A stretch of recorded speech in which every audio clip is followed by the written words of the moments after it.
On parlait donc du Zimbabwe avec la première manifestation de l'opposition depuis la répression sanglante d'août dernier et on était donc en train d'examiner Germain Sossou, le cas Mugabe, 37 ans de règne, ça veut dire quoi, qu'il a laissé un pays exsangue? Oui, ça nous sommes d'accord. Je disais tout à l'heure on disait que quand on va au Zimbabwe aujourd'hui, c'est pas un village, c'est pas des cases, c'est pas des bancos qui existent. Ce n'est pas seulement ça. Nous, il venait de le dire, vous savez, le vécu, le quotidien. Lorsque vous gérez une population, mais votre souci c'est quoi? C'est que la population, le bien-être de la population, à partir du moment où on vient de parler même des denrées et tout ça. Mais ce que moi je voudrais dire, c'est que lorsqu'un peuple comme celui-là, le Zimbabwe, tout comme, je ne sais pas, dans nos contrées, lorsqu'un peuple a été pendant des années sous la dictature, la première liberté, c'est une liberté mentale. C'est ça.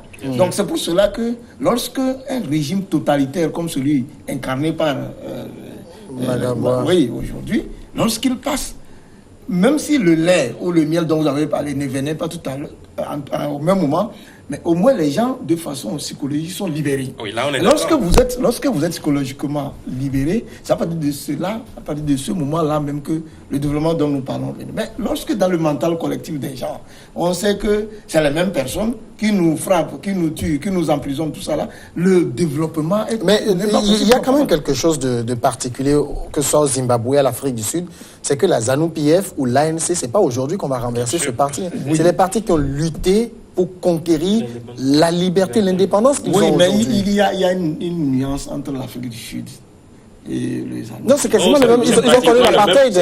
Ils ont connu l'apartheid. Oui, même système. Oui, non, mais... C'est pratiquement la même chose. Je sais, pratiquement la même chose. Vous savez, même si au Zimbabwe, on a connu, par exemple, le cas de la Rhodésie où les Blancs aussi ont fait. Le cas de l'Afrique du Sud a été un peu plus poignant parce qu'à un moment donné là-bas, vous savez qu'en Afrique du Sud, entre les Sud-Africains eux-mêmes, il y a eu une bataille entre eux, avant que Nelson Mandela ne prenne le pouvoir, tout ça là.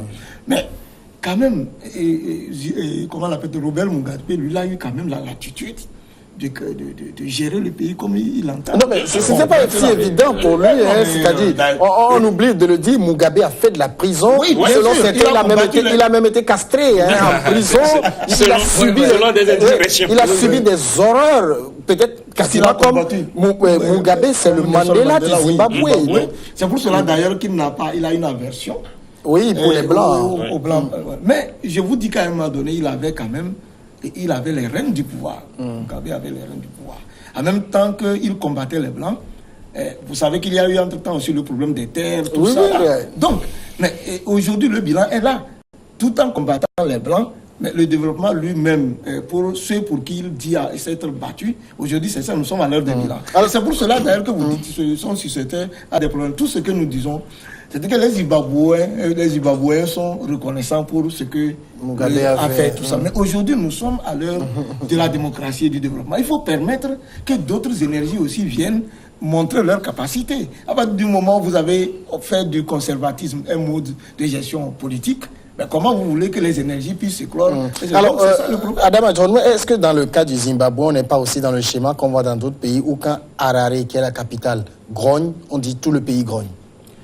Oh, bon, je pense que c'est une formule aujourd'hui qu'on ne peut pas renverser parce que c'est tout à fait normal. Parce qu'aujourd'hui, lorsqu'on prend même... Généralement, les capitales sont acquises à l'opposition. Bon, naturellement, mais également... Parce que là-bas, la vie est beaucoup plus difficile et quand ça ne va pas, les gens accusent le pouvoir central. Bon, il y a ça, c'est vrai que ça ne couvre pas en réalité toute la version de la population d'un pays, certes, mais on tient compte quand même aujourd'hui du taux élevé de la popularité des capitales aujourd'hui. Parce que presque la totalité de nos capitales aujourd'hui africaines font plus d'1 million d'habitants. C'est des mégalopoles. Souvent les un tiers, c'est qu'on sort. Donc ça voudrait dire qu'à la capitale, on a presque toutes les tendances confondues qui sont là. Et la capitale régente un peu l'image ou le schéma politique d'un pays, certes. Mais au-delà de tout ce que moi j'aimerais dire, on a toujours tendance de dire que les temps nouveaux incarnent toujours le changement. Mais aujourd'hui, je pense que les critiques, les procès qui sont aujourd'hui faits au nouveau président, tient compte du fait que aujourd'hui, en réalité, c'est vrai qu'il y a une situation économique qui prévaut aujourd'hui au niveau du continent africain, et d'ailleurs même au-delà du continent africain, qui est une crise. Vous savez, depuis 2008, où cette crise-là n'a pas... Nous, les Africains, ne l'avons pas senti. Mais au fil du temps, c'est aujourd'hui que nous recevons un peu les séquelles de cette crise de 2008. Mais au-delà de tout, il est difficile aujourd'hui à un président, quel que soit, c'est vrai qu'on a toujours tendance aussi à dire qu'il y a eu cette alternance de façade au niveau du Zimbabwe. Mais tout compte fait, le nouveau président étant aujourd'hui aux affaires, n'a pas tout de suite ce monopole-là de pouvoir se dissocier, pouvoir enlever qui les connaît certes, parce qu'ils ont eu à faire des traversées ensemble. Ils connaissent un peu les rouages, les points qu'il faut s'attaquer et pouvoir refaire encore une santé économique à ce pays-là. Mais cela ne peut pas se faire du jour au lendemain.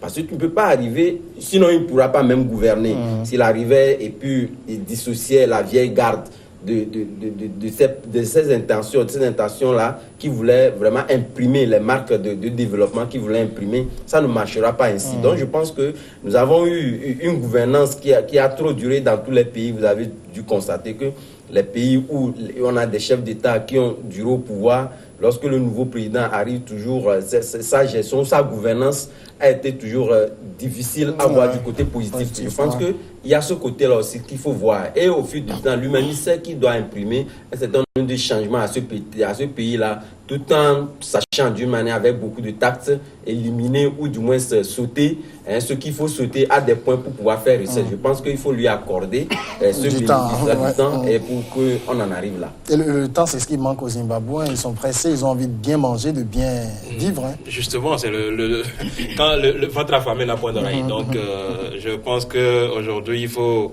parier au nécessaire. Il faut trouver les moyens nécessaires, les moyens adéquats pour pouvoir trouver le minimum que les Zimbabwéens demandent. Trouver des vivres, aller. C'est pas que les gens n'ont pas suffisamment de sous pour en acheter. Ceux qui ont même les sous ne trouvent pas les denrées dans les boutiques et tout. Donc, il faut que le pouvoir prenne ses responsabilités pour définir l'économie du pays, pour que les Zimbabwéens puissent commencer par mieux vivre. Il faut qu'aux Zimbabwéens se disent que le pouvoir politique n'est pas à conserver à vitam aeternam. Vous avez fait votre temps. Vous savez,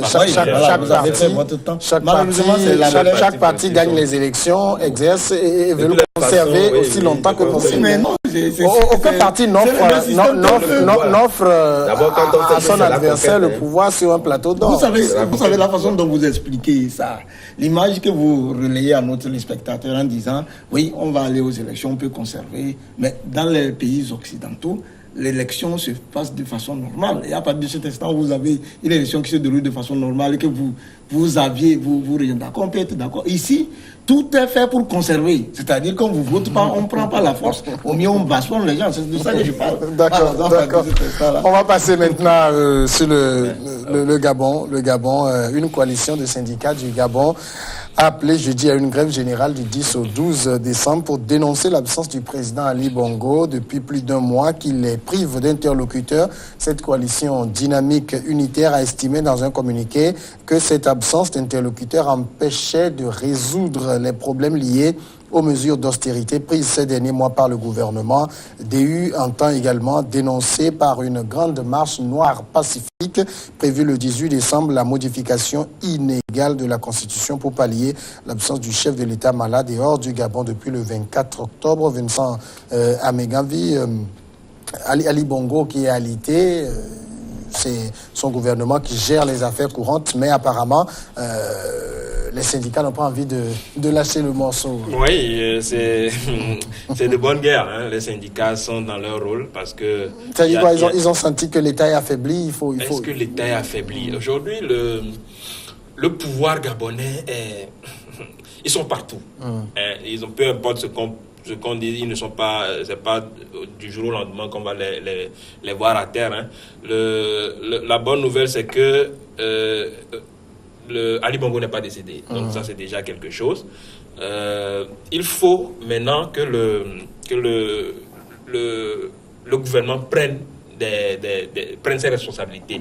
La Cour a décidé, normalement, c'est seul le président qui peut donner la responsabilité à son vice de pouvoir faire les conseils des ministres. Mais la Cour en a décidé autrement. C'était pas par rapport à la situation du président. La Cour a décidé que le vice-président prenne le devant de la scène pour pouvoir organiser. Maintenant, il faut que le gouvernement, que le vice-président, il a le pouvoir aujourd'hui, qu'il prenne ses responsabilités. Est-ce qu'il le peut? C'est pas lui qui a été élu. C'est pas lui qui a été élu, mais la Cour lui donne ce pouvoir aujourd'hui, ce pouvoir de gérer la situation. Aujourd'hui, on ne va pas attendre que si je touche du bois, si le Gabon a un gros souci aujourd'hui, mais c'est sa responsabilité parce que le président n'est pas là.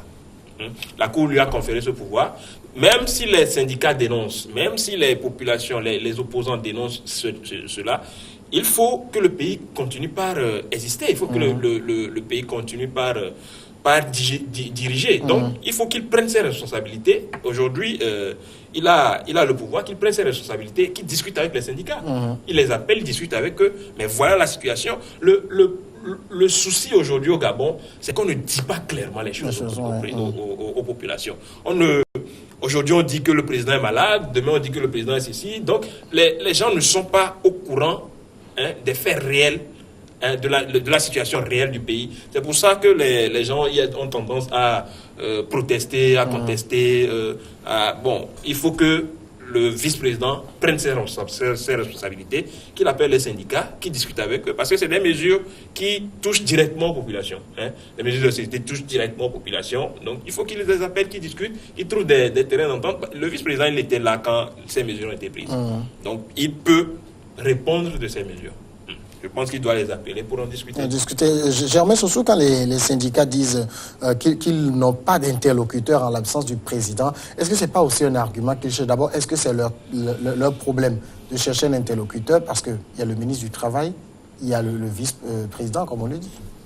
Non, présenter la situation telle que vous le dites, c'est faire abstraction de la sacralisation des pouvoirs d'État en Afrique francophone. Vous savez, au Gabon, l'histoire du Gabon est un peu semblable à celle c'est comme celle du Togo. C'est des enfants d'un même fœtus.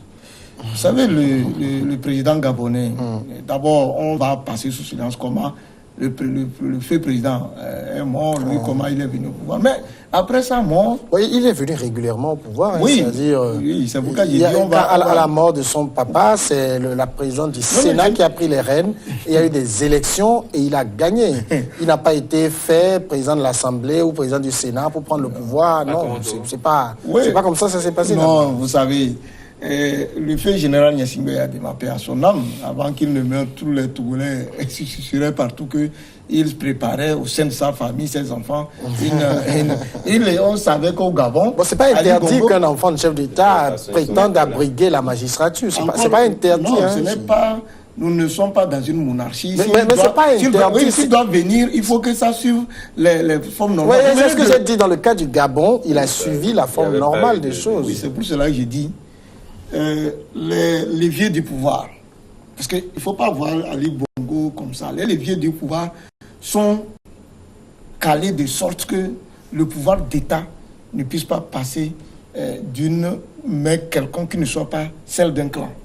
C'est comme ça que c'est fait. Et donc au Gabon, sinon comment vous pouvez comprendre qu'une république comme celle du Gabon, un chef d'État, est-ce qu'il a besoin de mourir avant que...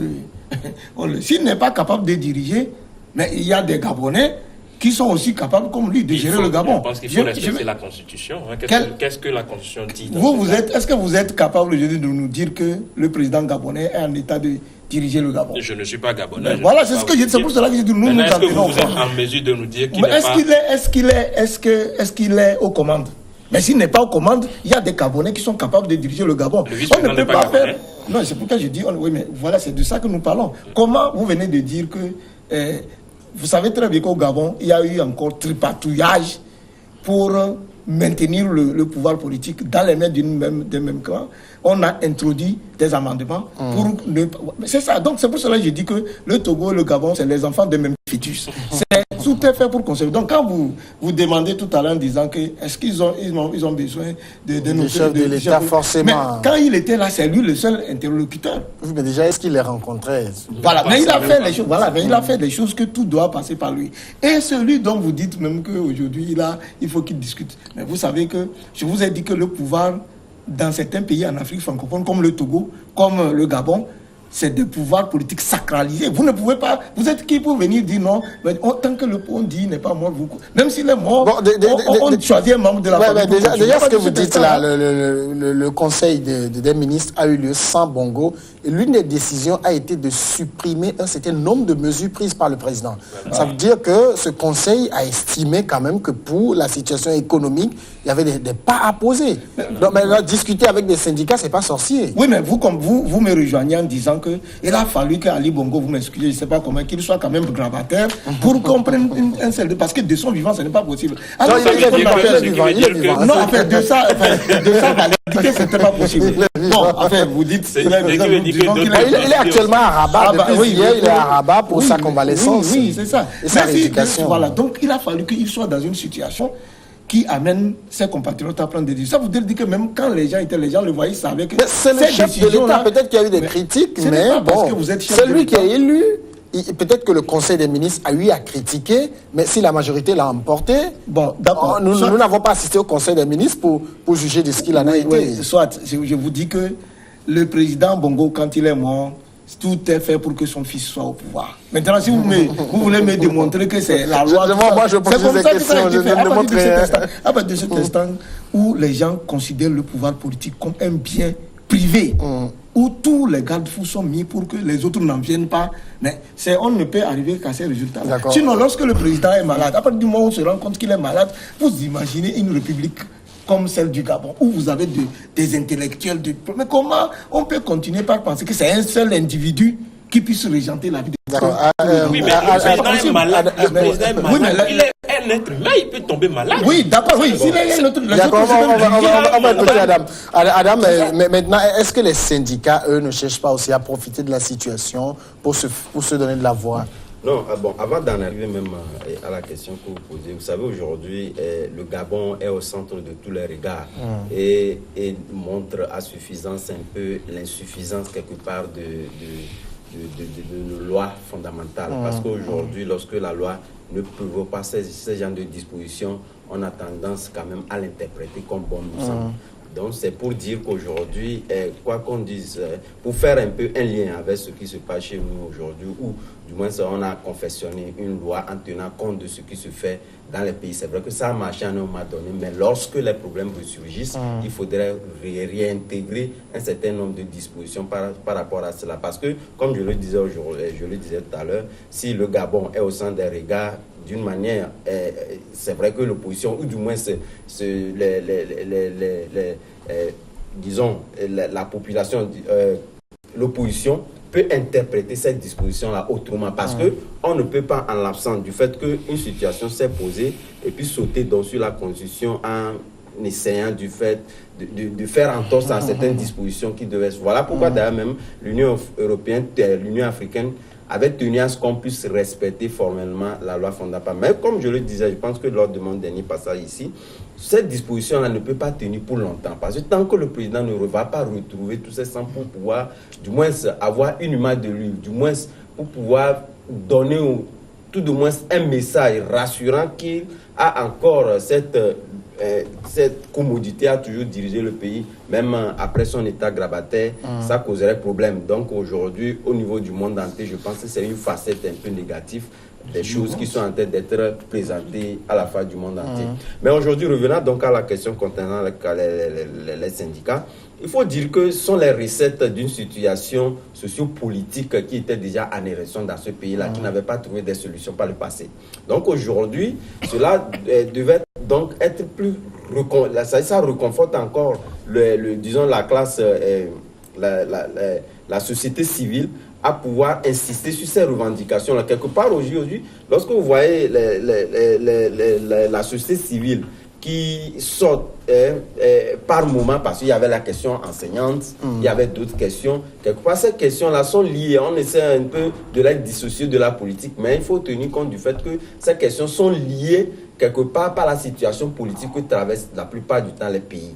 Donc aujourd'hui, il y a plus de raisons pour qu'on puisse ramener ces gens-là, disons, à la raison, parce que dans un moment, eux-mêmes ont essayé de mettre directement des verrous. Parce qu'aujourd'hui, ni le ministre, ni le vice-président n'est un interlocuteur crédible. Parce que pour eux, il n'y a que Ali Bongo. Tant qu'on ne le voit pas, il n'y a personne qui puisse intervenir et résoudre ce problème-là.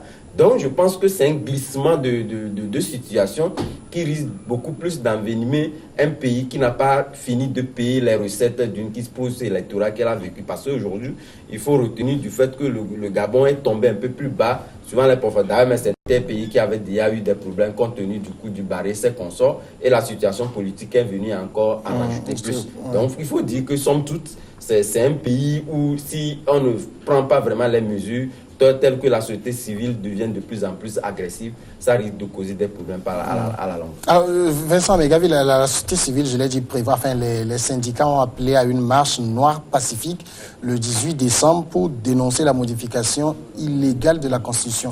Est-ce que ça, c'est leur domaine, ça? Oui, la société civile... Parlant justement des syndicats, leur domaine, c'est le travail. Qu'est-ce qu'ils ont à aller dénoncer une modification de la Constitution? Ils sont aussi... on revient un nouveau manteau, c'est ça?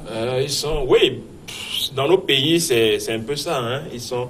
Bon, quoi qu'on dise, ils sont des citoyens. Ils sont des citoyens, ils ont aussi la capacité, la possibilité d'exprimer leurs désirs. Mais au nom d'un syndicat, est-ce qu'on peut le faire? Bon, je pense que c'est une société organisée, et c'est ce qu'ils ont trouvé. C'est vrai que ça fait que ils ne sont plus directement... leurs interlocuteurs en face ne les prennent plus au sérieux. C'est vrai que les interlocuteurs en face ne les prennent plus au sérieux, mais c'est le moyen qu'ils ont trouvé. On dit toujours, bon, ça se dit, hein, que est-ce qu'il n'y a pas une main derrière, est-ce que... Mais bon, après tout, moi je pense que c'est des citoyens, ils sont libres. La démocratie, c'est aussi ça, hein, la liberté d'expression. Ils sont libres d'exprimer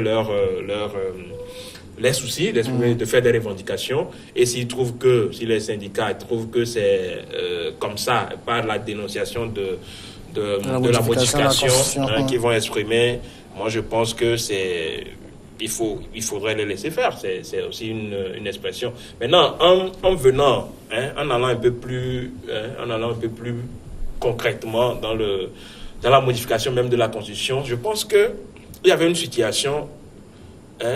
La Constitution n'avait pas prévu, en cas d'absence d'indisponibilité temporaire, la Constitution n'avait pas prévu, et la Constitution était muette là-dessus.